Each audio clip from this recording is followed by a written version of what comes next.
Parents et amis avec Gilles Parent.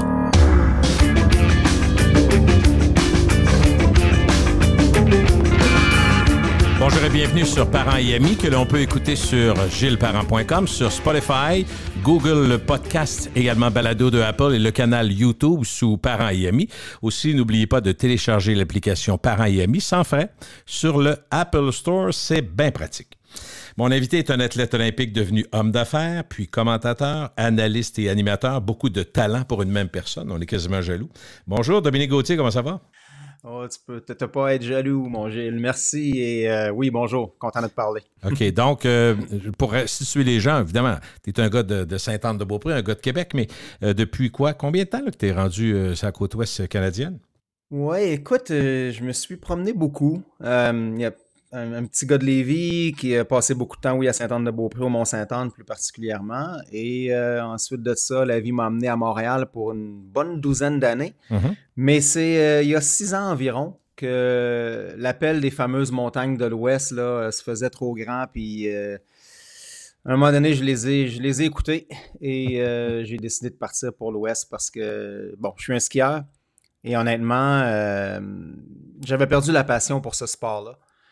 Et la raison est simple, hein, c'est que skier à moins 30 dans des pistes glacées, ça m'animait plus beaucoup. Et donc, j'avais des enfants à ce moment-là. Puis j'ai dit, moi, je veux élever mes enfants dans l'univers, dans l'univers du ski. Et donc, c'est comme ça qu'on est parti vers l'Ouest pour l'essayer. Et finalement, ben, on a tellement aimé qu'on y est resté. Quand je dis on, c'est moi et Jennifer, ma conjointe, qui elle aussi est une skieuse. Donc, on en profite le plus possible. On est très près de Whistler, qui est le royaume du ski alpin. Donc, on se pince un peu à chaque fin de semaine lorsqu'on va skier là-bas. Là. Êtes-vous parfois surpris de voir que vous êtes vraiment installé et que vous pourriez rester là assez longtemps? Oui, honnêtement. Puis la COVID nous a fait prendre conscience de la distance un peu plus, hein, parce que moi, il ne faut pas oublier que je suis quand même connecté au Québec beaucoup, entre autres avec mon rôle dans les médias, mais avec mon travail avec ma fondation B210 qui supporte les athlètes olympiques. Ouais. Je reviens à Montréal et Québec quand même presque à tous les mois, là, peut-être aux 6 semaines du moins. Et donc, cet éloignement-là, moi, je ne l'ai pas vécu tant que ça, mais lorsque naturellement la COVID est arrivée, là, on se rendait compte qu'on était loin. Là. On est vraiment à 6 heures d'avion, puis ça a été difficile pour ça. Donc, la communauté nous manque, les gens me manquent, honnêtement. On parle souvent de la fibre québécoise, comment on est unis, la communauté. C'est tellement vrai, Gilles. Il n'y a pas ça ailleurs. Autant que quand je suis parti pour l'ouest du pays, ça me manquait. Là, maintenant, je suis rendu encore une coche plus loin là, pour bien situer les gens. Je suis présentement près de San Francisco, donc on est aux États-Unis pour une période temporaire.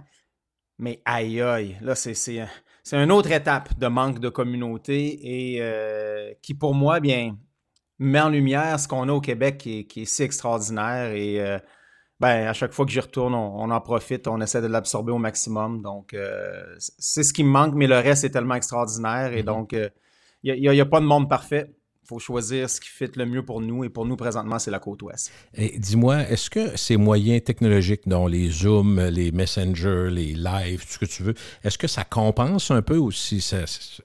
Juste un peu, mais que ça n'a rien à voir avec le fait d'être évidemment en personne? Oui, bien... Ça compense au niveau du travail, c'est sûr. Mm-hmm. Donc, le fait que je sois justement aux États-Unis, ça ne change pas grand-chose, honnêtement, à mon travail. Ben oui. Est-ce que ça serait mieux que je sois au Québec, que je sois au Canada? Oui, mais pas tant que ça. Okay. Vraiment pas. Donc, surtout si on peut se déplacer. Donc, c'est sûr que pendant la COVID, ben, de toute façon, on ne peut même pas aller au bord de la rue durant la COVID. Donc, que je sois de l'autre bord du pays ou de l'autre bord de la rue, ça ne changeait pas grand-chose. Et donc, là, maintenant, oui, non, je pense que les gens sont habitués. Même, c'est drôle, là, maintenant, lorsqu'on demande un meeting en personne, ça surprend quasiment les gens.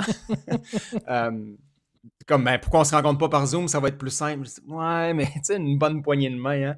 Moi, j'étais encore un peu de la vieille école, mais c'est vrai qu'en même temps, la technologie nous facilite tellement les choses, comme on le fait présentement. Tu sais, je te parle avec mon micro, puis c'est pratiquement comme si on était dans le même studio. Oui, Donc, c'est assez impressionnant. Oui. les temps changent, la technologie s'améliore, et tant mieux.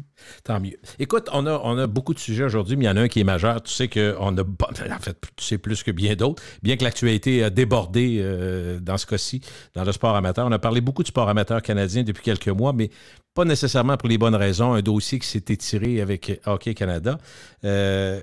Première question que je te poserais, parce que ça vous touche d'une certaine façon, parce que vous êtes la famille du sport amateur. On comprend que c'est pas égal partout, on en parlera tantôt, puis c'est pas le même pouvoir, puis c'est pas la même façon de faire, puis c'est pas les... Bon, il y a beaucoup de choses qui sont différentes, mais quand même, derrière ça, il y a quand même des jeunes qui veulent, qui sont en train de se développer, puis qui ont un talent exceptionnel, souvent hors norme, alors qui se déploient.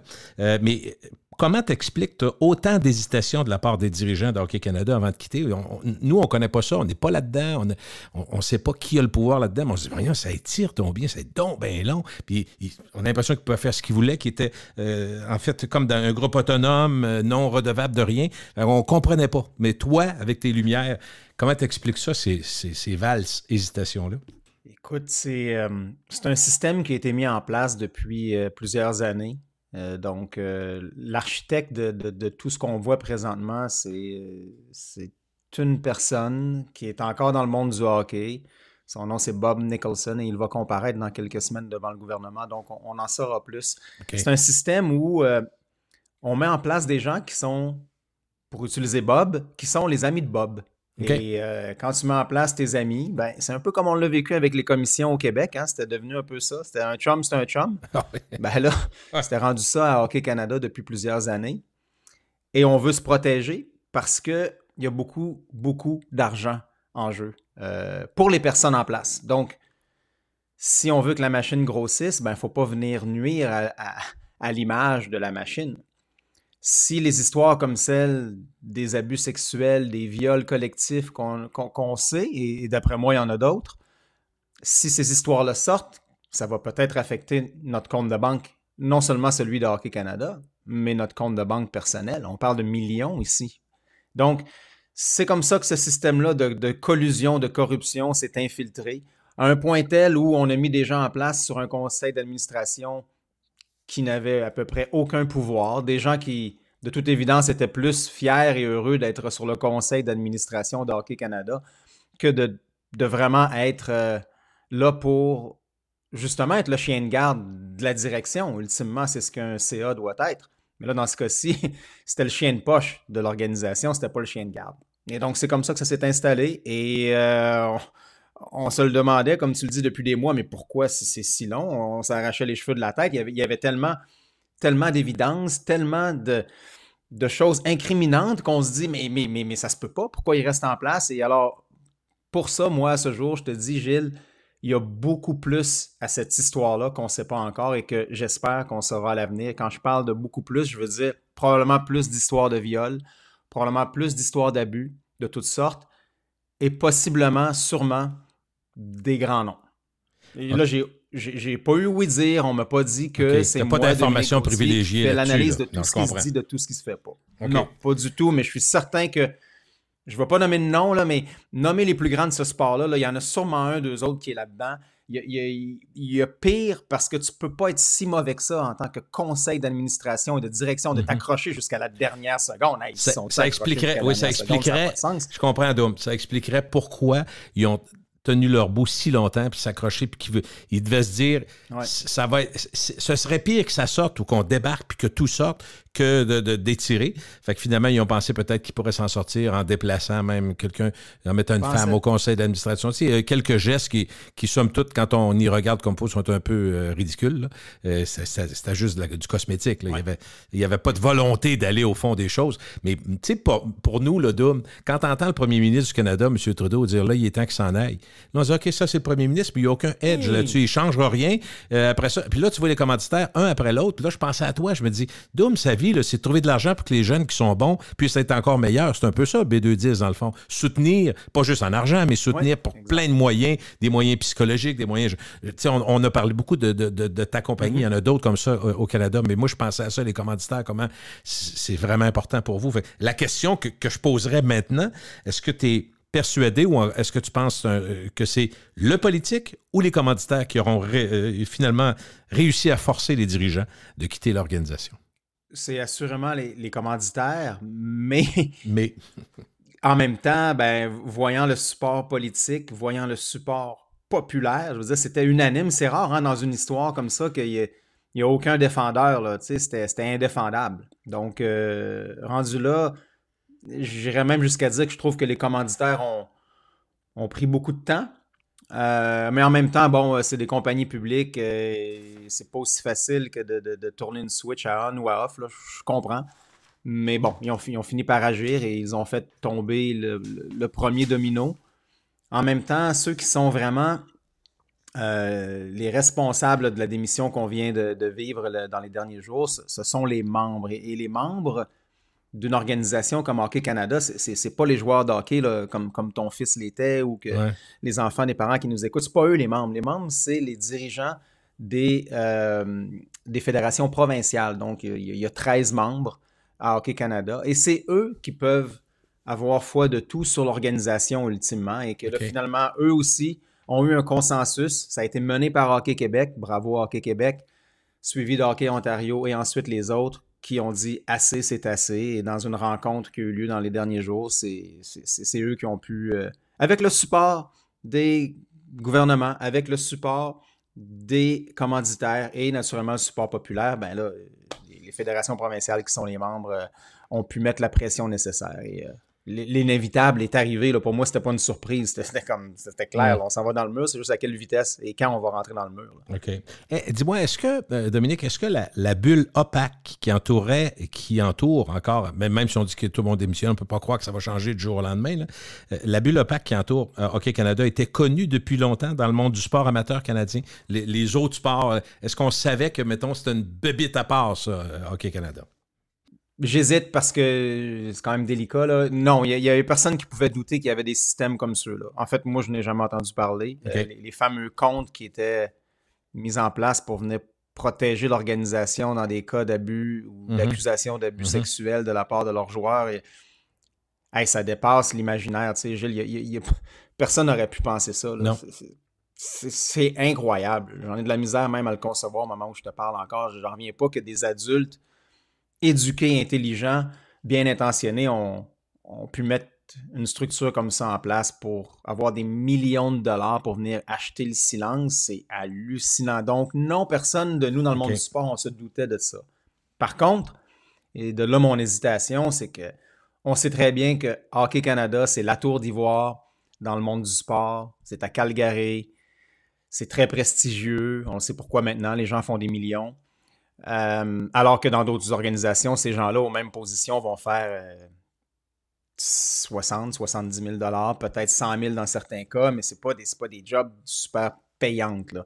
Alors que dans le hockey, on parle de plusieurs millions de dollars. Et bon, ben regarde, en même temps, c'est une fédération très riche. Donc, je ne dis pas qu'ils ne le méritent pas, mais maintenant, on peut le dire qu'ils ne le méritent pas. Ça, c'est sûr. Il n'y a personne qui méritait ça avec cette façon de gérer. Là. Absolument. Mais... effectivement, on les juge. Quand je dis on les juge, c'est les gens du monde du sport. On savait très bien qu'à Hockey Canada, c'était ce que j'ai dit un peu plus tôt, c'est la clique. Il y avait une clique. Il y a une clique solide. Okay.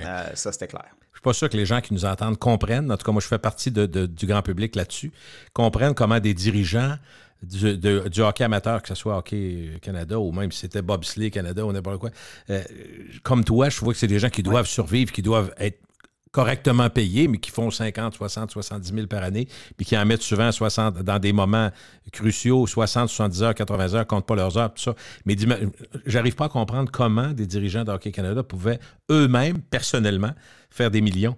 C'est les commanditaires qui payaient ça ou c'est de l'argent qui aurait dû aller aux athlètes qui n'y allaient pas? Non, moi, je comprends pas. Là. Il y a le décalage entre 70 000 par année pour un directeur de bobsleigh. Et un autre à 3 millions, ça n'a pas de bon sens l'écart. Il y a quelque chose. Là. Non, et c'est pas justifié. Puis honnêtement, c'est pas des jobs qui devraient être, selon moi, là, valorisés avec des... mon Dieu, j'allais dire un terme anglais, là, des incentives, là, donc des bénéfices Oui. financiers comme ça. C'est-à-dire que si tu signes des contrats, si l'organisation signe des contrats de commandite ou des droits de diffusion, toi, tu as un pourcentage de ça qui te revient en tant que directeur général. Mais qu'est-ce que c'est ça, cette histoire-là? Et déjà que tu es très bien payé. Ouais. Donc, c'est sans précédent. On ne connaît pas ça dans aucune autre organisation où le directeur général a des bonus de performance financière. Donc, il était déjà très bien payé, il n'avait pas besoin de plus. Mm-hmm. Et c'est à cause de ça que, justement, il y a une motivation à mettre ce genre de choses-là en place, des systèmes comme ça, parce qu'il y a beaucoup trop d'argent. Donc, combien ces gens-là devraient être payés? Bon, oui, naturellement. Je pense que c'est normal que les gens de Hockey Canada ou même Tennis Canada, qui vit très bien, soient mieux payés que ceux à Bobsleigh Canada, certainement, mais pas comme ça. Là, c'est vraiment deux univers. Là, et faut le rappeler aux gens qui nous écoutent, c'est pas un organisme privé, là, Hockey Canada. Là, c'est une organisation à but non lucratif. Hein? C'est du not-for-profit, normalement. Là. Mm-hmm. Donc, pour ça, selon moi, il devrait y avoir des barèmes un peu plus restreints. Il y en a qui n'ont peut-être pas lu le communiqué d'assez près là, dans les dirigeants dont on parle. Dis-moi, Dominique, si on n'a pas la poursuite déposée en mai dernier contre 8 membres de l'édition 2018 de l'Équipe Canada junior de hockey et que le dossier ne se rend pas sur la place publique, est-ce qu'on aurait eu la chance, à ton avis, que le climat toxique évoqué chez Hockey Canada soit révélé au grand jour? Impossible. Et chapeau à Rick Westhead, qui est le journaliste de TSN, qui a sorti l'histoire. Ouais. Est-ce que quelqu'un d'autre l'aurait fait? Possiblement, mais écoute, on le voit maintenant. Maintenant, c'est facile à dire qu'on peut regarder dans les derniers mois, puis de toute évidence, Scott Smith, qui était le directeur général jusqu'à hier, n'aurait jamais laissé sortir une histoire comme celle-là. Il avait le contrôle total sur son organisation et même sur son conseil d'administration. Donc, non, il n'y a rien qui aurait sorti là, jusqu'à ce qu'il y ait un autre scandale dans les prochaines années. Là, parce qu'il y en aurait eu d'autres, mais c'est quand même capoté. Hein? Tu sais, quand tu penses que ces gens-là ont sûrement des enfants, puissent dire « Ouais, c'est une bonne idée, ça. OK, ouais, il était 8 d'une chambre de hockey, on va les protéger parce que, tu sais, notre image, notre commodité. Hein? C'est avec eux qu'on va faire de l'argent. On va les protéger, nos petits gars. Là, c'est des erreurs. Là. C'est des vedettes. Les filles courent toutes après eux autres. Ben oui. C'était ça. Hein? Ouais. C'est capoté. Ça me fait mal d'en parler. C'est hallucinant. Ces gens-là, bon, ils perdent leur job aujourd'hui, mais ils s'en vont avec un beau parachute doré en passant. Là. Je ne sais pas c'est quoi le bonus, mais on me dit qu'il y a vraiment une prime de départ. Là, parce qu'il a remis sa démission. Donc, il va faire des millions. C'est capoté. Est-ce qu'il va passer un beau souper en Noël en famille? Je ne suis pas certain. Là. Quand même, au moins, leurs noms ont tellement été tachés. Quand je pense à Andrea Skinner et à Scott Smith, je pense pas que c'est des gens qui vont passer un beau Noël. Donc ça me rassure. Mais en même temps, ils ont des millions en banque. Ben, pas Andrea Skinner, là, pas une scène, c'est une bénévole. Mais l'autre, il se sauve avec des millions. Comment il peut se regarder lui-même dans un miroir? Je peux pas croire. Comment il peut regarder sa femme et ses enfants dans les yeux, je sais pas comment il peut. Parce que pour moi, ces gens-là qui ont mis le système en place de protection sont aussi pires que les 8 gars dans la chambre. Dis-moi... À débattre, mais... oui, je comprends. Je n'enlève rien à la victime, c'est juste que, tu sais, quand c'est mis de façon intentionnelle comme ça, avec autant d'efforts par des adultes intelligents de mettre un système en place, écoute, pour moi, c'est de la criminalité, là. Mais bon. Mais juste là-dessus, ils s'en sortent. Dominique, tu ouvres quelque chose qui est important, c'est-à-dire la responsabilité de tous et chacun là-dedans. D'abord, les joueurs. Je pense que tu sais qu'il commence à y avoir beaucoup de Canadiens quand même, et même de certains dirigeants de sport amateurs que j'ai entendus récemment, tu as dû les entendre aussi, qui se questionnent également, c'est-à-dire qu'ils font les deux, qui se questionnent sur la gestion, le fait de fermer les yeux sur les agissements, mais qui se questionnent sur le comportement des joueurs, la mollesse de plusieurs parents à leur égard. Et certains disent qu'il y a beaucoup de parents qui ont pas, en fait, qui s'en sortent bien parce qu'on ne les blâme pas de ne pas avoir géré leurs enfants ou de questionner leurs enfants ou savoir ce que leurs enfants faisaient.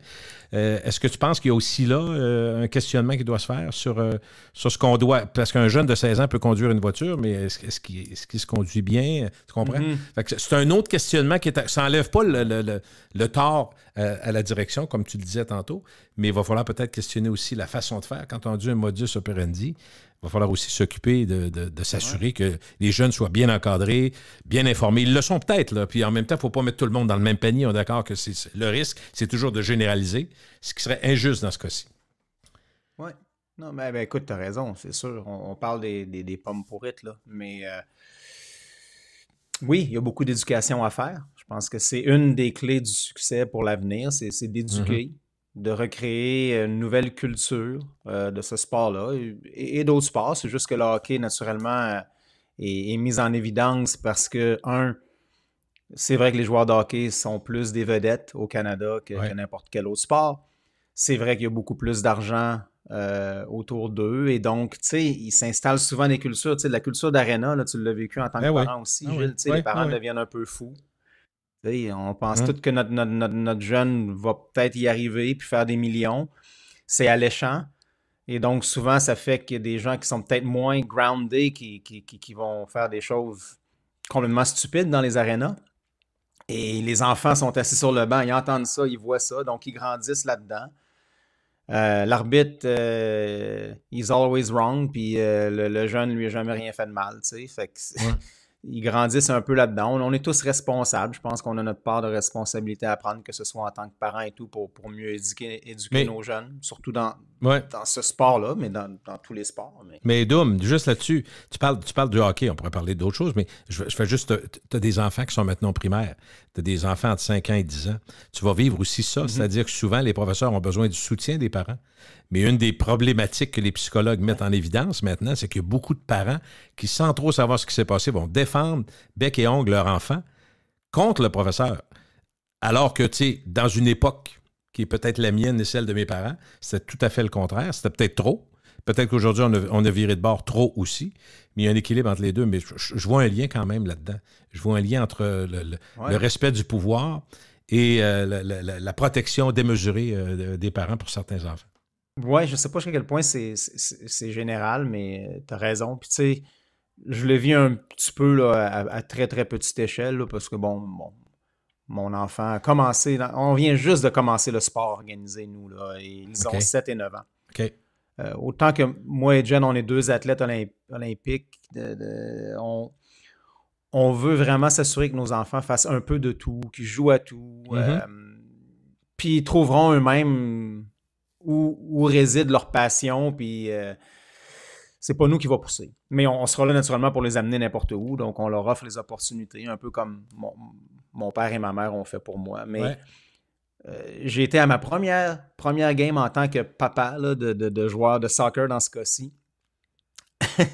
et il n'y avait aucun parent de déplacé, là, écoute, il y a 7 ans. Là. Mais, tu sais, je regardais comment nous, on agissait, moi puis Jen. On applaudissait même pas quasiment quand il y avait des buts. Là. À un moment donné, on menait 3-1. Je dis, regarde, là, on peut s'en faire scorer un, là, que ça soit un peu plus égal. Je ne serais pas là à crier avec ma trompette pour le 4e but si on mène 3-1 au soccer. Là, fait que je pense qu'on a tout un peu cette responsabilité-là. Moi, je vais peut-être être trop d'un bord.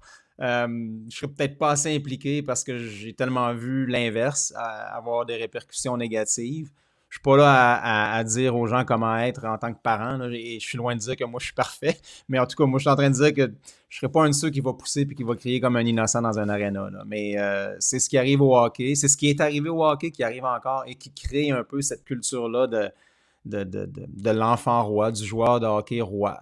Et là, regarde une histoire comme celle-là, puis on les protège encore. Tu sais, c'est pas une erreur de gaucho, là. Tu sais, tu te ramasses 8 d'une chambre, il n'y a pas d'excuse, il n'y a pas de zone grise.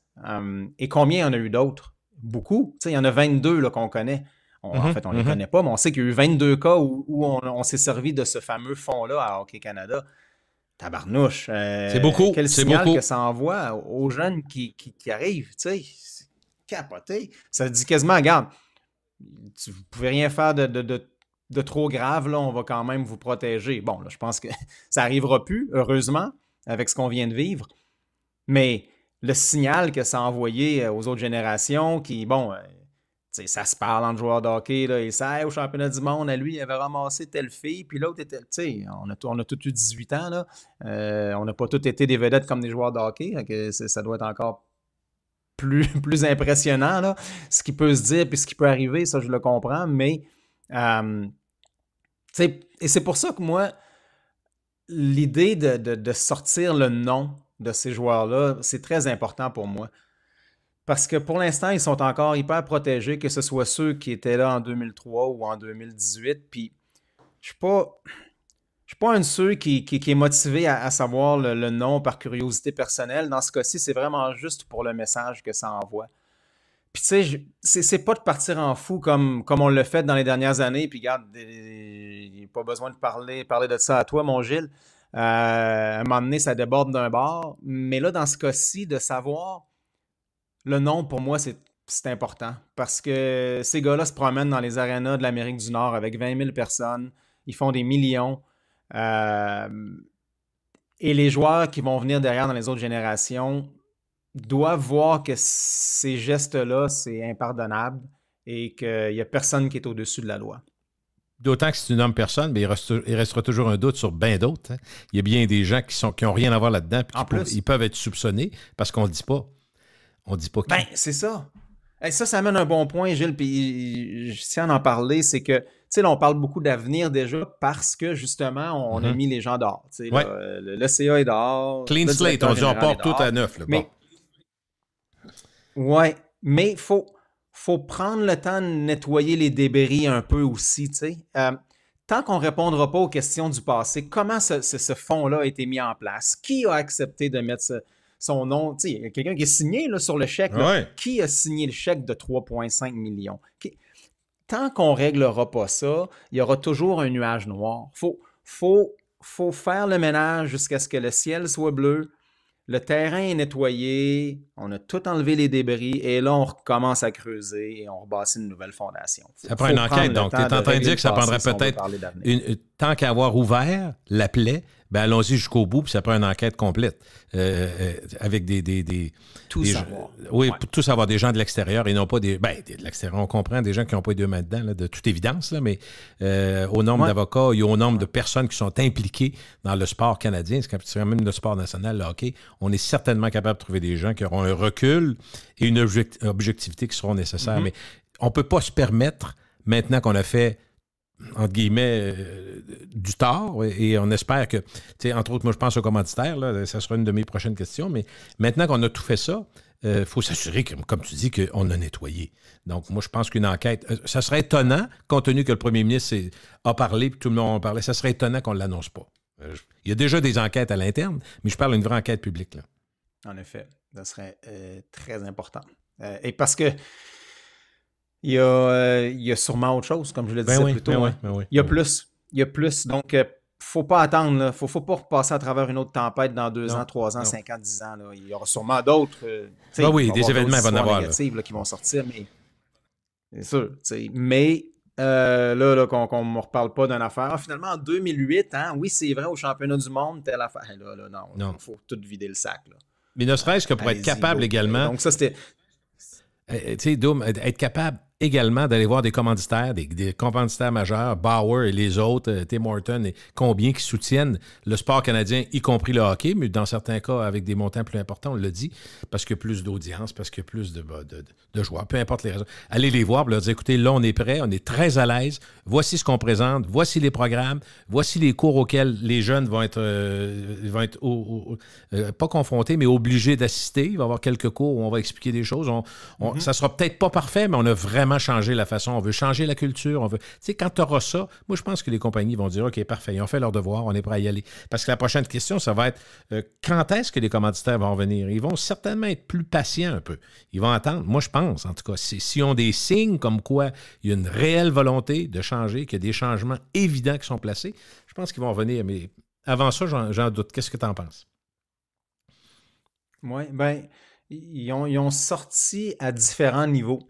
Comme Canadian Tire, eux, sont sortis. Bang! Ils vont-tu revenir peut-être, là? On me disait même qu'on a vidé les tablettes Oui, dans les Canadian oui. Tire de tout ce qui était à l'effigie de Hockey Canada. Alors, ça, c'est un. Tim Horton a sorti juste du hockey masculin présentement. OK. Et donc, je pourrais y aller comme ça. Là. Ils ont tous sorti à différents niveaux. C'est le point que je veux faire. Donc, heureusement, on protège le hockey féminin. On protège aussi d'autres programmes qui sont extraordinaires.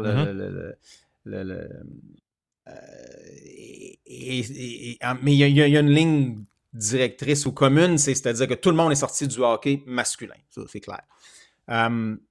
Certains ont dit pour 2022-2023. Et donc, il y en a d'autres qui sont plus sur les lignes de côté qui vont revenir d'après moi très rapidement.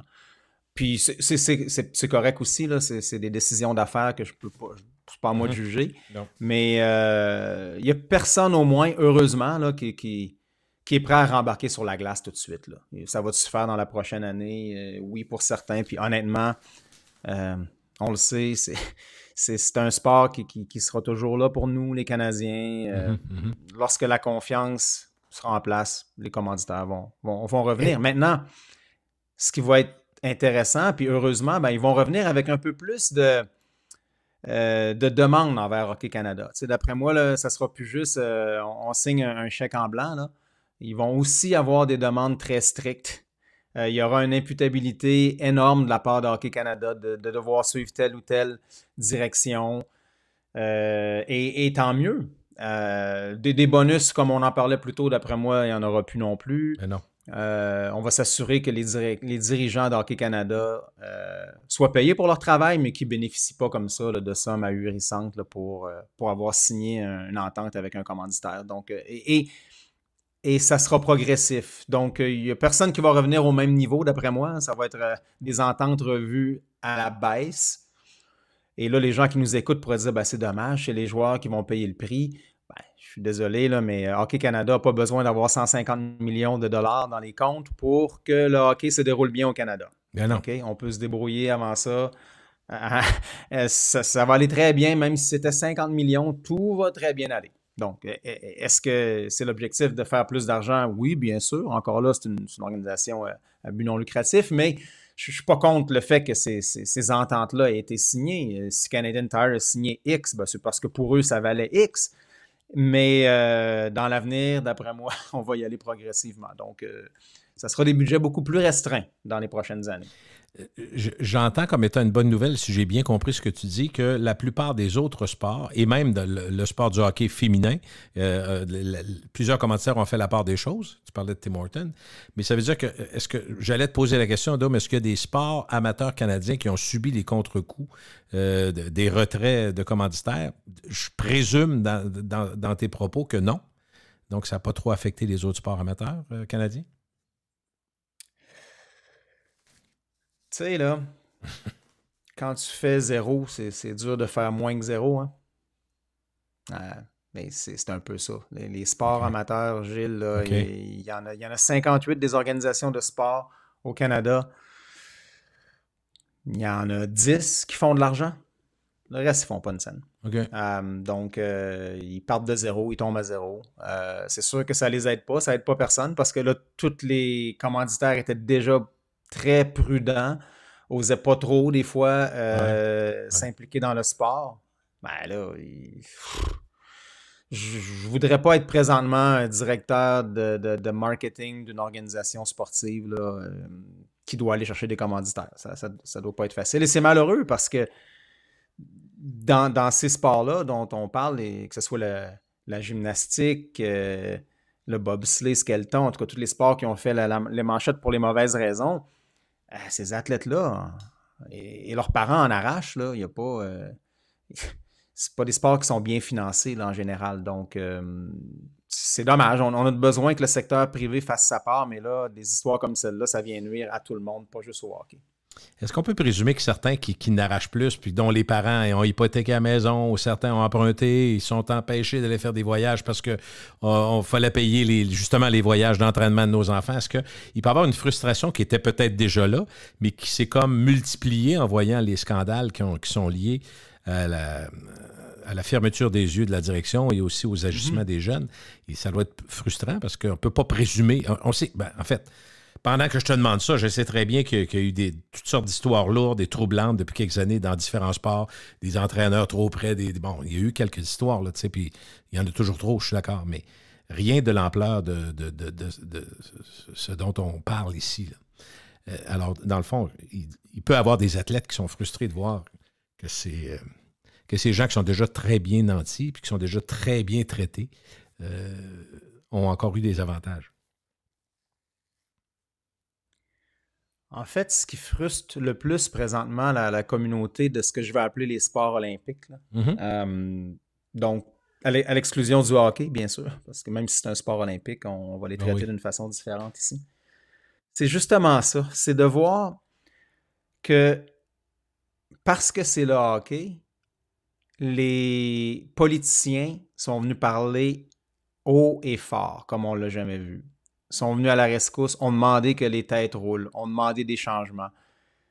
Alors qu'on a des centaines, pour ne pas dire des milliers d'athlètes dans plusieurs sports qui sont sortis publiquement dans les derniers mois, dernières années, pour demander la même chose. Tu sais, quand tu as 470 athlètes en gymnastique qui signent une pétition, quand tu as 90 athlètes en bobsleigh skeleton qui demandent la démission de la présidente directrice générale qui contrôle tout depuis plusieurs années et qu'il n'y a rien qui se passe, tu es frustré, tu as mal, tu as vécu même des abus toi-même, personnellement, et là, soudainement, le hockey sort, puis là, on demande les têtes à tout le monde, puis on voit ce qui s'est passé dans les derniers jours. Je pense que c'est un peu un mélange d'émotions que vivent les athlètes de sport olympique, c'est-à-dire que oui, ils sont contents que les bonnes choses ont été faites pour le hockey, mais en même temps, ça a comme mis une lueur sur eux en se disant « Ouais, mais nous, allô, ça fait longtemps qu'on demande nous aussi, puis on a encore les mêmes personnes en place qui dirigent notre sport. Allô, écoutez-nous s'il vous plaît. » Donc, un peu de ça présentement, c'est frustrant pour ces athlètes-là. Il y a d'ailleurs un papier extraordinaire qui a été publié dans le Toronto Star hier à ce sujet. Et c'est un peu ça, c'était le cri du cœur des autres athlètes, des enfants pauvres, qui disent « Hey, ça fait 2 ans qu'on vous crie après pour qu'on vous demande, qu'on vous supplie, qu'on vous prie. Mais on est encore là, on fait face aux mêmes personnes, les mêmes dirigeants. Et donc, ça fait mal en même temps. » Jennifer et toi, vous avez eu des parents qui vous ont soutenu, qui vous ont aidé quand vous étiez jeune, qui vous ont aidé à vous propulser puis à devenir, dans le cas, je vais le dire à la blague, Jennifer, une vraie athlète olympique, puis toi, ben, c'est trop... Moi, j'ai essayé. Mais c'est ça. L'important, c'est quoi? C'est de participer, qu'il disait. Mais la question que je poserais, c'est... Ouais. Est-ce que pour les parents, à ton avis, parents d'athlètes de haut niveau, là, parce bon, évidemment, les parents, enseigner, c'est quelque chose, puis montrer des bonnes choses, mais est-ce que c'est dur d'enseigner aux enfants de garder la tête froide, de se comporter intelligemment? Est-ce que ce genre de discours-là, assez simple, pas si facile à appliquer, vos parents vous l'ont répété, autant toi que Jennifer, dans votre enfance? Oui, autant que j'ai toujours senti la grande fierté de mes parents. J'ai jamais senti que ça me donnait une carte blanche à tout faire. Il venait avec ça une très, très bonne dose d'imputabilité, là, pour utiliser un mot qui est à la mode ces jours-ci. Donc, c'était toujours, OK, c'est bien beau, là, ça va bien dans le sport, mais il faut quand même que tu te comportes de telle façon.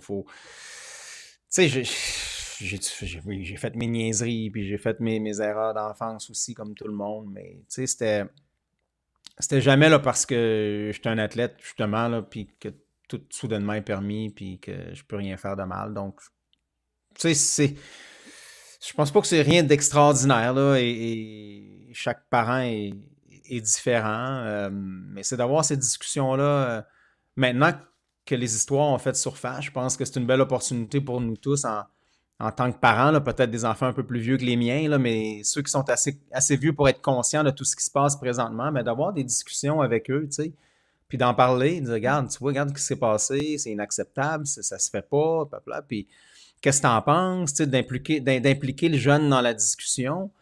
Je pense que ce serait la bonne chose à faire, d'en profiter de ça pour en parler avec eux. Puis, tu sais, écoute, moi-même, directement, je suis lié avec mon neveu, il joue pour l'Océanique de Rimouski. Puis, tu sais, naturellement, quand tout ça est sorti, j'ai parlé avec Fred. Il dit, tu sais, Fred, je suis mieux de jamais voir ton nom sortir dans des histoires de même, mais, tu sais, j'ai pas dit ça de même, mais c'est ça que ça voulait dire. Puis, on s'est parlé. Puis, tu sais, je pense qu'ils sont plus sensibilisés maintenant, les jeunes, que ces histoires-là ont fait surface. Puis que les comportements, écoute, il y aura toujours puis là, pas juste les joueurs de hockey, là, mais tu sais, des jeunes qui se mettent dans des situations compromettantes, mais là, il y a quand même il y a plusieurs lignes qui ont été franchies. Là. On est loin d'un party qui a fini d'une drôle de façon, là, tu sais, et que tu t'en sortiras pas si tu agis comme ça. Donc, je pense que d'avoir des discussions de même, ça préviendra pas tout, mais ça fait partie de l'éducation dont on parle. Il faut que la balle se prenne au bon aussi. Quand il y a des histoires comme ça qui sortent, il faut que tu en profites également pour parler.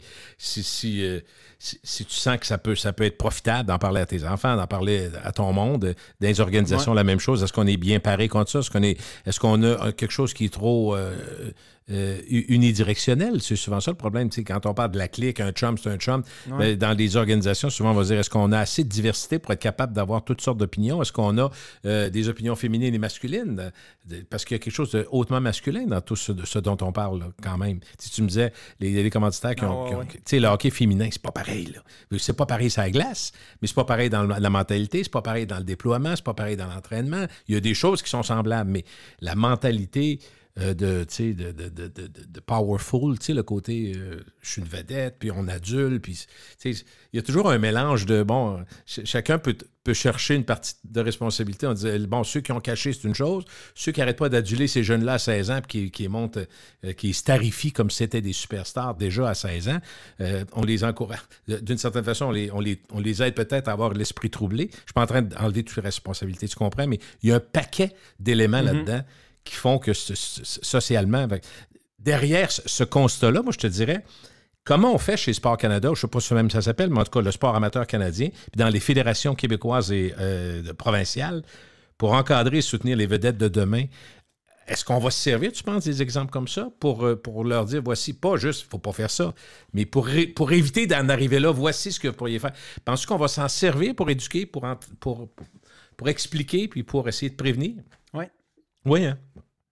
Oui, et ça se fait présentement. Là. Il y a des bons systèmes qui sont mis en place pour justement venir protéger les victimes potentielles d'abus de toutes sortes et de harcèlement.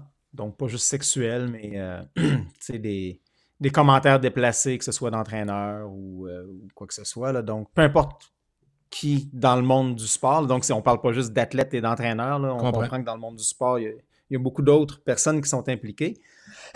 Pardon. Et avec tout ce qu'on a vécu depuis les 5 dernières années, les histoires d'abus qui ont fait surface, ben heureusement, il y a des bons systèmes qui sont mis en place. Il y a des centres d'appel qui sont gérés de façon indépendante pour porter plainte. Okay. Au Québec, il y a un groupe qui s'appelle SportAide qui va vraiment aider, guider les athlètes justement qui pourraient être en situation d'abus de toutes sortes.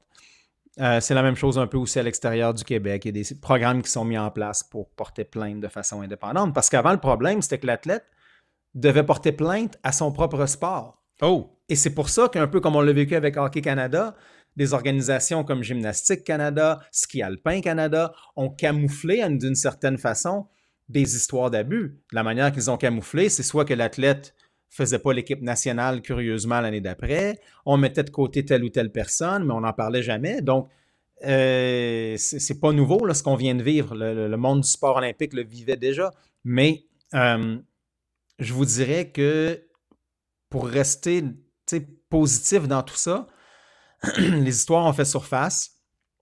Ça a été tellement grave que là, il y a des systèmes qui ont été mis en place pour mieux pour mieux planifier l'avenir et prévenir plutôt que juste guérir. C'est ça que je voulais dire, là, c'est qu'on a mis en place des systèmes qui vont permettre d'intervenir en amont là, plutôt que d'attendre que ça explose ou qu'il y ait justement des cas d'abus là, multiples comme on l'a vu dans certains sports. Donc, tu sais, les parents qui nous écoutent, là, c'est sûr qu'ils doivent se demander, tabarnouche, est-ce que mon enfant devrait faire du sport? C'est pas vraiment sain, le sport, finalement. Il faut comprendre que ce qu'on vit depuis 2-3 ans, c'est quand même une accumulation de tout ce qui s'est fait dans les 15 dernières années. Puis là, bang, ça fait surface. Tu sais. Il n'y a pas 470 athlètes en gymnastique qui se sont fait abuser dans la dernière année. Là. C'est un chiffre quand même hallucinant. Là. Fait que même si tu mets ça sur 10 ans, ça n'a pas de sens. Ça en là, fait beaucoup, oui, ça en fait beaucoup. Mais je pense honnêtement que dans les 10 prochaines années, les cas d'abus vont être une fraction de ce qu'on voit présentement. Puis il faut dire, d'une certaine façon, comme société, il faut dire merci au mouvement MeToo. Parce que finalement, la parole qui est prise, parce que deux façons de le voir, Doom. Tu peux dire, regarde, s'il n'y avait pas eu ça, on aurait continué, tout allait bien. Non, ça n'allait pas bien. La preuve, c'est qu'il y a des gens qui souffraient en silence, mais que personne n'écoutait. À partir de maintenant, mais ceux qu'on entend, puis là, ça s'est déployé dans le sport, dans les activités, dans plusieurs domaines, le cinéma et autres, dans les médias et l'ensemble de l'œuvre.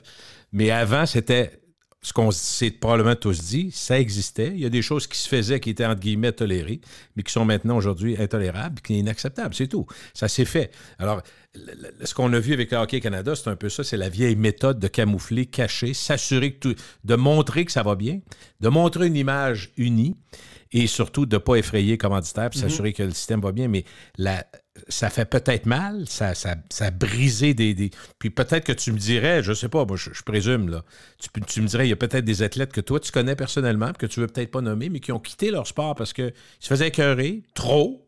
Il y a eu du harcèlement, peu importe les raisons, qui ont quitté un sport, qui avait un talent ou qui ont freiné leur évolution parce qu'ils n'aimaient pas le milieu, le côté malsain du milieu. Il y a plein de choses qu'on ne savait pas et qu'aujourd'hui... Puis on ne sait pas tout, là. Je ne suis pas en train de te dire que ceux qui sont sortis, tu es d'accord, le Doom, c'est une partie. Là. Toi, tu es bien mieux placé et on ne veut pas savoir tout le détail. Mais il y a quelque chose quand même de moins hypocrite, je dirais, depuis quelques années. Es-tu d'accord avec ça? Mm-hmm. Ouais. Oui, absolument. Puis... il y en a encore qui vont sortir des histoires là, dans les prochaines semaines, prochains mois. Là, il va en avoir d'autres. L'abcès est crevé, pas juste en hockey. Ouais. Mais où je veux en venir, c'est que je pense qu'on va voir des systèmes qui vont être mis en place et refaire les codes de gouvernance que le Comité olympique canadien est en train de mettre en place. Donc, chapeau. Ouais. Mais dans ces codes de gouvernance-là, ce qui va être important de changer, c'est un peu comme tu viens de dire, là, avec quand on se protégeait, c'est-à-dire que à l'époque, en fait, jusqu'à aujourd'hui, là, parce que c'est pas encore réglé le problème, jusqu'à aujourd'hui, c'était un peu, c'était fortement découragé de parler si tu voyais quelque chose ou si tu étais témoin. Témoin de voir, mettons, un coach qui dit des mots que je pourrais pas te dire en ondes à un athlète. Là, alors que maintenant, ce qu'on veut bâtir, c'est l'inverse. C'est-à-dire que tu vas être imputable si tu n'as pas parlé, si tu n'as pas dénoncé au moins. Et ça, pour moi, c'est un changement de discours qui est critique et ça doit être vu dans les règles qui doivent être révisées et on doit mettre justement, au lieu d'avoir des clauses de non-divulgation comme ce qui était partout dans les documents de Hockey Canada, ben là, à l'inverse, tu vas être coupable si tu n'as pas parlé et que tu savais quelque chose. Oui, je comprends. Et ça, pour moi, lorsqu'on parle de transparence, c'est critique. Et ça ne partira pas les chasses aux sorcières et tout ça. Là, c'est juste, quand tu parles de changer une culture, à un moment donné, il faut que tu puisses permettre aux gens qui sont dans ton organisation, à tous les niveaux, de savoir qu'ils peuvent et ils doivent parler. Après, on verra, on fera nos enquêtes et tout ça, là. Mais là, pour l'instant, c'est pas ça, là. C'est ferme ta gueule, ferme tes yeux, ferme tes oreilles, puis on continue. Et on veut pas le savoir. Alors là, ben ça devra changer et ça ça pourra va plus, changer. C'est Je ça, sais oui. que c'est des clauses qui seront mises dans les prochains codes de gouvernance. C'est plus tolérable. En tout cas, on n'a pas fini d'en parler, d'en entendre parler, mais je veux profiter de ta présence, Dominique. On se parle une fois par année, fait qu'on va. C'est plus comme avant, quand même. Tu passais de temps en temps en studio, mais je veux qu'on parle. Une question qui vient de ma blonde, puis je la trouvais très bonne. J'ai dit, je vais l'insérer là-dedans. Je vais lui donner le mérite. Véro est quand même journaliste elle-même. Elle me dit, m'en dis donc, les effets de la pandémie sur nous, ça a été difficile. Moi, on dit, bon, tu sais, on a tous passé les étapes après 2-3 mois, on dit, ça va finir, ça finissait jamais, puis là, on a étiré, puis bon, on a changé nos habitudes, le couvre-feu, il y a plein de choses qu'on a vécues, toute la planète en même temps arrêtée, des affaires complètement weird. Tu sais, quand on va compter ça à nos enfants, que ce que tu vas faire, tu vas transmettre ça à tes enfants, ils vont trouver ça spécial aussi. Je ne sais pas s'ils vont vivre quelque chose d'encore plus énorme, mais tu comprends, c'est inimaginable ce qu'on a vécu, les changements d'habitude, l'épicerie, tu sais, on a passé à travers, puis bon, la plupart des gens ont quelques petits problèmes, soit un petit peu de poids, un petit peu trop de boisson, un petit peu trop de bon, mais c'est des choses qui peuvent s'ajuster. Le point est suivant. Pour les athlètes qui se préparent pour, par exemple, Paris en 2024, ou les athlètes qui se préparent pour les Olympiques d'hiver d'Italie, je pense que c'est en 2026, c'est ça? 2026? Oui, 2026. Pour les athlètes donc qui font leur entraînement, est-ce que 2 ans de pandémie où il y a des privations publiques, sociales, imposées par l'État, est-ce qu'ils vivent la même chose que nous? Est-ce que les autres, c'est 2 ans perdus? Parle-moi un peu de ça. Pendant qu'ils le vivaient, c'était l'horreur, hein, parce que là, on approchait des Jeux olympiques d'été à ce moment-là de Tokyo, qui ont été repoussés. Ouais. Et ce qu'ils ont vécu psychologiquement a des impacts, c'est sûr. Même chose avec les athlètes d'hiver, à un niveau un peu moindre, parce qu'ils ont quand même eu leur circuit de compétition là, en 2021, qui était l'année avant les Olympiques. Donc, c'était pas idéal. Mais c'était pas idéal pour personne. Hein. Fait que il y a personne qui allait se plaindre.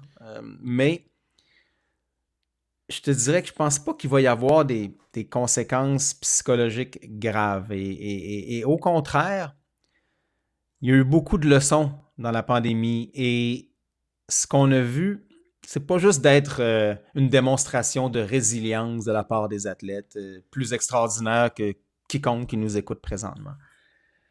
Ça l'a démontré aux athlètes que si tu es un plongeur, tu n'as peut-être pas besoin de plonger 13 mois par année. T'sais. Si tu es un athlète en athlétisme, tu n'as peut-être pas besoin de courir, même si tu es blessé, parce que tu veux absolument être à la prochaine compétition, parce que tu vas peut-être faire un peu d'argent, mais là, ton tendon d'Achille, il te fait mal, mais c'est les Olympiques dans 2 mois. Puis là, tout le monde a été forcé de faire moins de leur sport. Et ça, pour moi, c'est la plus belle leçon, celle que je souhaitais, celle que je prône depuis longtemps. Tu sais, moi-même, quand j'étais entraîneur en ski acrobatique, mes athlètes skiaient le tiers des autres athlètes. Et mes athlètes, c'était Jennifer Hale et Alexandre Bilodeau. Donc, ils ont quand même bien fait aux Olympiques. Oui. Et ils skiaient 30 à 33 jours durant la saison estivale, alors que les autres athlètes faisaient de 80 à 90 jours sur neige. Oh. Moi, ma théorie était simple. Faut que tu fasses moins de ton sport et que tu prennes plus de temps pour t'entraîner physiquement, pour prendre du repos physique, pour travailler sur d'autres choses comme la psychologie. Et encore plus important que tout, être tellement content quand tu mets tes bottes de ski, même s'ils ne sont pas confortables. Ça, là, c'est priceless. Et c'est ce qui est arrivé à nos athlètes d'été avec les Jeux de Tokyo.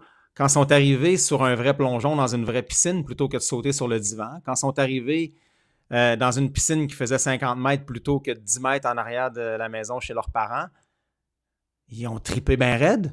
Ils ont dit « Wow! » Et ils ont aimé ce qu'ils ont fait. Ils ont eu moins de blessures. Ils ont moins voyagé, donc ils sont moins fatigués.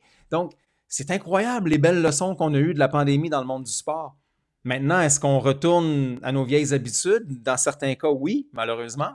Mais je pense qu'il y en a quand même plusieurs. Et surtout les scientifiques du sport, les entraîneurs qui sont très scientifiques dans leur approche, ont pris des notes et ils ont compris qu'on n'a pas besoin de trop en faire de notre sport et qu'au contraire, on devrait passer plus de temps à faire d'autres choses puis que les résultats vont être non seulement égaux, mais ils vont être améliorés. C'est ce qu'on a vécu. Il n'y a jamais eu autant de records brisés à des Jeux olympiques que les Jeux de Tokyo. C'est quand même capoté, là, parce qu'il n'y a personne sur cette planète qui s'est entraîné de façon optimale. Puis malgré tout, les records ont été battus. bang, merde, il faut apprendre de ça, là. Donc, il n'y a pas juste du négatif. Ça a été difficile psychologiquement, c'est sûr. Il y en a probablement qui ont des carrières qui ont été brisées à cause de ça parce qu'ils ont peut-être manqué une sélection. Puis, c'est des cas d'exception. Je vous dirais que la majorité vont passer au travers psychologiquement, mais surtout, c'est les leçons dont je viens de mentionner qui vont leur servir pour les prochains jeux qui s'en viennent quand même rapidement. Hein. C'est pas l'été prochain, mais c'est l'autre d'après. Et on a hâte parce que ça va être à Paris. Ça va être pas mal plus le fun que ce qu'on vient de vivre avec les Jeux olympiques en Asie depuis maintenant. Les 3 dernières Olympiades étaient dans des pays de l'Asie. Donc là, on revient un peu plus proche. Et s'il n'y a pas de pandémie, je pense que ça va être un maudit beau party à Paris. D'après moi, tu devrais t'organiser. Gilles, t'es bien plugué à Paris, qu'on dit. Oui, absolument. J'arrive de Paris, je suis là, je dis ça de même parce que des gens le savent. C'est rare que j'en parle, mais maintenant que je suis à la retraite active, j'en parle un petit peu plus, mais j'en ai caché quelques voyages. Je suis assez amateur de Paris. Et récemment, j'y étais, puis j'ai noté, j'étais avec mon fils, j'ai expliqué à certaines personnes qui me suivent sur Facebook, on s'était fait une petite gageure, pas une gageure, une promesse ensemble. Moi, j'avais dit que c'est une très bonne idée. Finalement, mon fils m'a appelé cet été. Il dit, j'ai acheté les billets pour Paris, on part. Parce que j'avais dit, si tu réussis à rentrer en médecine, lui, c'était vraiment important pour lui. Je dis, on fera un voyage tous les deux, père-fils. Puis, parfait. Fait que finalement, on l'a fait. Puis, pour arriver à Paris, j'ai noté. D'abord, c'est tellement différent. J'ai dit, un des plaisirs qu'on a, c'est qu'à 8 h du matin, on se réveille. 8 h 15, on est prêt à partir. Quand on est avec maman, bien, on part à 9 h 30.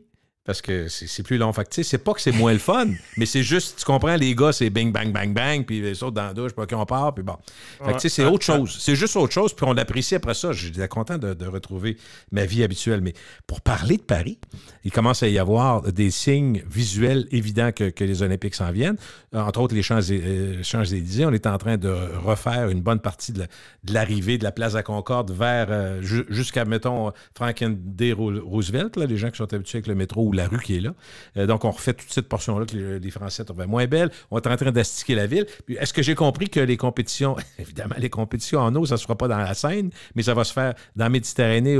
Marseille va participer. Donc, c'est Paris et autres villes, si j'ai bien compris, pour les Olympiques.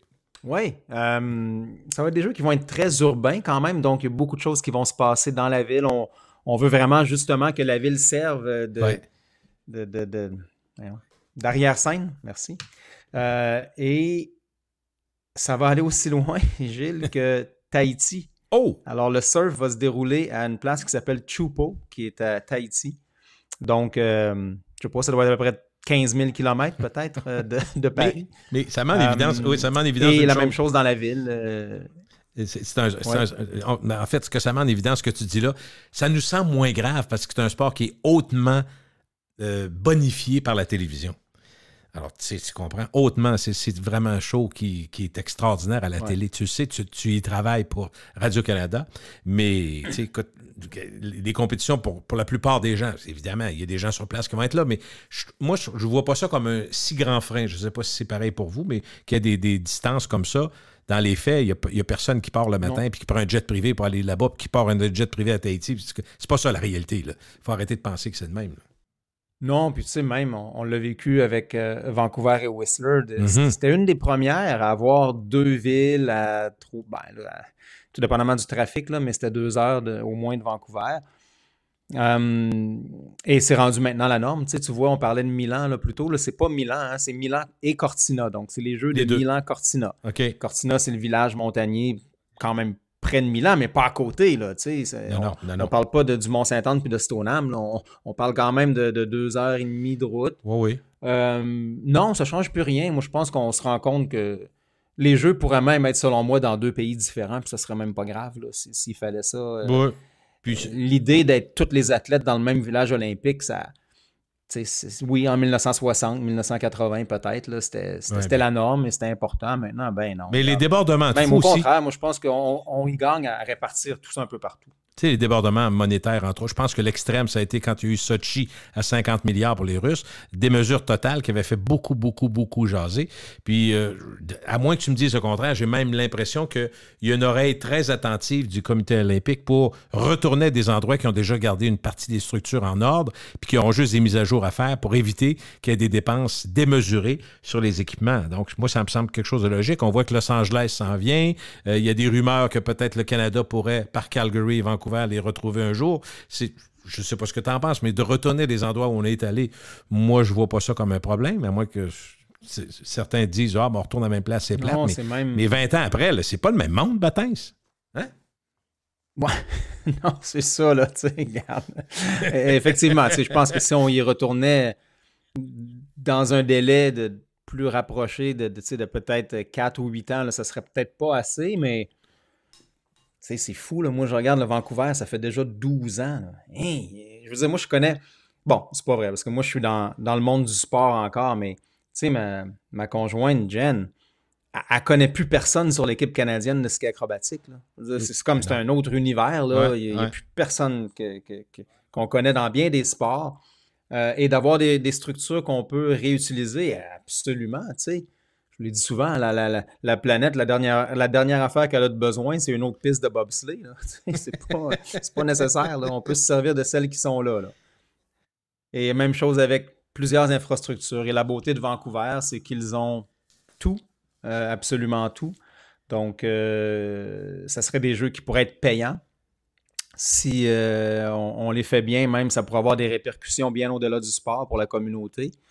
Certains vont dire hey, on est écœuré des Olympiques, on ne veut pas ça dans notre pays, mais il faut faire la part des choses. Et je pense que c'est l'avenir des Jeux Olympiques, c'est de réutiliser des sites, de permettre à des pays de... Et ça, c'est permis déjà. Là. Le CIO avait bien compris là, qu'à un moment donné, il fallait ouvrir un peu les barèmes qui étaient très stricts à l'époque, d'être dans une ville seulement. Mm-hmm. Ils ont compris qu'à un moment donné, ça pouvait être un pays, puis là, maintenant, ça peut être plusieurs pays. Donc, pourquoi pas? Parce qu'en bout de ligne, hein, c'est un événement qui est... Oui, c'est agréable d'être là sur place, d'une certaine façon, mais c'est un événement qui est fait pour la TV. Et donc, nous, à la TV, là, qu'on parte 15 km à Tahiti, voir des images, puis qu'on revienne après ça pas loin de Marseille ou plus vers l'ouest du pays ou à Paris même, ça ne change plus rien. Ça ne change rien. Au contraire, ça rend les images encore plus extraordinaires parce qu'on voit plein d'endroits qu'on ne verrait pas normalement. Donc, moi, je vois ça comme un gros plus. Puis Paris, qu'on le veuille ou non, c'est une des plus belles villes au monde, une des villes qui est les plus... top 3 toujours des plus visitées au monde. Puis il y a tellement de beauté architecturale, tout ça. C'est sûr. Puis la mise en évidence par la lumière maintenant, tu le sais, avec les studios qu'on a même ici à Montréal, puis qui ont fait les plus grands spectacles, on peut imaginer que ça va être absolument hallucinant. Les images qu'on va... de la Tour Eiffel, l'Arc de Triomphe, qu'on va mettre en lumière, 40 000 lumières. Tu sais, là, qu'est-ce qu'ils vont faire. Fait que, tu sais, ça devient un show qui va plus loin que juste le sport. Ça devient un spectacle. C'est plus large que juste du sport. Puis pourquoi pas? Pourquoi pas? Oui. Non, je pense vraiment. Puis des villes comme Paris, comme on l'avait vécu avec Londres en 2012, c'est des villes qui sont déjà tellement grosses, comme tu le disais. Ils reçoivent tellement de touristes à l'année longue, sont capables d'absorber ce flux de gens qui arrivent d'une façon extraordinaire pendant 2-3 semaines. Les villes peuvent absorber ça. Les grosses villes comme Paris, Los Angeles, Londres peuvent absorber ça. Tu sais, à Londres, moi, je prenais le métro comme tout le monde. Je n'avais pas de carte d'accréditation spéciale pour Londres. J'étais là pour mon travail, mais un peu comme un touriste. Ouais. Aucun problème. Je voulais aller dans un pub manger. Des fois, tu faisais la file. Mais tant mieux, il y avait de la vie. Hein, c'était le fun. Mais c'était vivable. Là. Il n'y avait aucun problème là. Et ça sera pareil pour Paris, selon moi. Je fais une boucle avec ce qui était notre sujet là, de Hockey Canada, puis je reviens aux Jeux olympiques. Il y a eu quand même beaucoup de scandales liés aux Olympiques. Je ne suis pas en train de dire que tout est devenu parfait avec les Olympiques, mais c'est peut-être... L'impression que j'ai, c'est qu'ils ont appris de ces débordements, de ces scandales qui ont eu lieu, le dopage aussi qui a été mis à l'amende. Tout ça. Est-ce que tu dirais qu'on a une CIO 2022 qui est plus, entre guillemets, plus nette, plus au goût du jour, qui s'est améliorée? Au niveau international? Je ne sais pas, à n'importe quel niveau. On pourrait... Ouais, mais c'est parce que, tu sais, des fois, quand je parle du CIO, le monde ne font pas nécessairement la différence, puis ils pensent que ça inclut le Comité olympique canadien. Puis honnêtement, le Comité olympique canadien va très bien, est très bien dirigé. Okay. Et donc, lorsque je parle du CIO, je veux vraiment m'assurer que les gens comprennent que c'est à l'international. C'est le Comité international olympique. OK. Et lui... Gilles, je te le confirme, il y a encore beaucoup de ménage à faire, beaucoup de problèmes à régler. Okay. C'est loin d'être parfait. Est-ce que c'est mieux? Je ne suis même pas prêt à dire que c'est mieux encore. Oh. On verra. Donc, mais ça, on pourra faire un autre podcast sur l'avenir du CIO si tu veux, là, mais je pourrais me lancer longuement. Tu sais, écoutez, ceux qui me suivent un peu m'ont entendu là, durant les Jeux de Pékin, ce qu'on a vécu avec la situation des Russes et le dopage dans le sport, ça a été tellement mal géré de la part du CIO. Puis ça et une cinquantaine d'autres faux pas, erreurs qui font mal à tout le monde, qui font mal à tous les gens comme moi qui aiment le sport olympique. Mm-hmm. Mais pourquoi on n'est pas capable d'agir? et- Sur l'argent encore, Doom? Qu'est-ce qui fait qu'on n'est pas capable de sanctionner? C'est un problème et je suis pas sûr que ça va pouvoir se régler si facilement parce que oui, écoute, l'argent est énorme, puis quand on pense à des pays comme la Russie puis la Chine qui font du lobbying puis du contrôle politique derrière, ça joue tough, là, Gilles. Là, OK? Moi, j'ai une amie qui est impliquée sur le comité antidopage qui s'appelle Becky Scott. Becky est une athlète en ski de fond qui a gagné finalement la médaille d'or aux Jeux de Salt Lake City parce que c'était une médaille de bronze qui est devenue argent, qui est maintenant devenue or parce que les athlètes en avant d'elle ont testé positif. Mais Becky, elle a, naturellement, elle est contre le dopage plus que n'importe qui. Et elle a parlé très fort. Et on me dit qu'elle a eu besoin de surveillance policière pendant quelques années. Voyons. Donc, faut comprendre que ça joue dur derrière. Là. Et quand moi, je suis le premier à blâmer le président, Thomas Bach, pour son manque d'action envers la Russie, bon, je dois quand même avouer que c'est facile pour moi de dire ça dans mon salon chez nous. Il n'y a pas de Russes qui vont arriver chez nous et me faire des menaces. Là, mais lui, c'est autre chose. Donc, c'est pas évident à gérer tout ça. Et le problème qu'on a, c'est que c'est un système, encore une fois, de membres avec 200 quelques membres. Là, tous les pays sont représentés. Bon, il n'y a pas 200 membres. Là, le CIO, je pense que c'est 100 quelques membres. Là, je devrais savoir ça, là, mais c'est plus de 100 membres. Donc, pensez à ça, là, tous les pays où il n'y a pas vraiment de démocratie, des pays où la corruption fait partie de la culture. Donc, des enveloppes brunes à gauche et à droite, c'est facile d'acheter des gens, des votes. Donc, ce qui fait que le système ne change jamais parce qu'il vient bien servir les gens en place.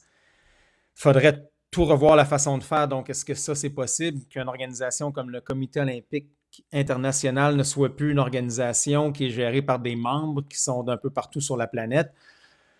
Je ne sais pas. J'ai également pensé des fois à mettre en place, il faudrait peut-être avoir un conseil de sécurité comme il y a à l'ONU. Bon, où il y a 6 pays qui ont droit de veto. Malheureusement, la Russie fait partie de ces 6 pays-là à l'ONU. Donc, leur conseil vaut rien présentement. C'est hallucinant, là. Hein? Ben oui.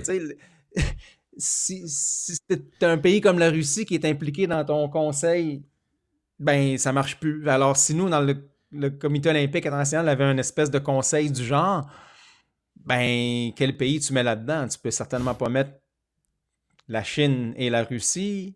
Donc, anyway, mais il devrait y avoir une espèce de groupe comme ça qui permettrait de faire bouger les choses et de se tenir debout devant des cas comme on l'a vécu dernièrement avec le dopage et la corruption qui fait mal à tout le monde. Mais, tu sais, je regarde le soccer, c'est pas beaucoup mieux. Là, on va le vivre là, avec la Coupe du monde de soccer, avec la construction des stades au Qatar qui ont fait des morts à la centaine. Encore une fois, c'est le même système. FIFA et comme le CIO, c'est 2 organisations sportives qui sont menées quelque part par la corruption, malheureusement. Hermétique, hein? Tu ne peux pas trop savoir comment ça se passe. Très hermétique. Est-ce qu'il t'est arrivé, ça sera ma dernière question, M. Gauthier, est-ce qu'il t'est arrivé que des athlètes que toi, tu regardais pour soutenir, ou des gens que tu voyais, dont tu voyais un potentiel immense, t'ont dit, sais-tu, j'aime ça, mais j'ai l'impression que je ne serai pas jugé à la hauteur. J'ai l'impression que ça triche tellement sur la scène internationale.